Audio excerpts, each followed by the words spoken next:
Today our theme is what's the refinery and deep process of cooking oil. So what is the refinery?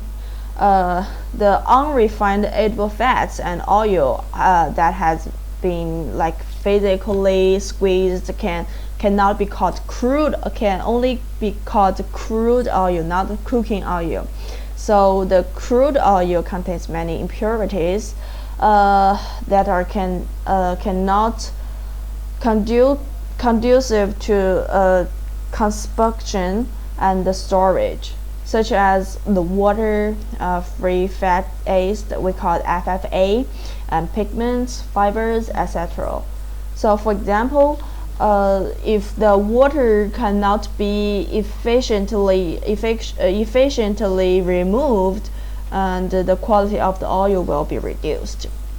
So, and the speed of the oil recidivity will be also related. So it's very necessary to remove the impurities and the moistures, which is very unfavorable of storage.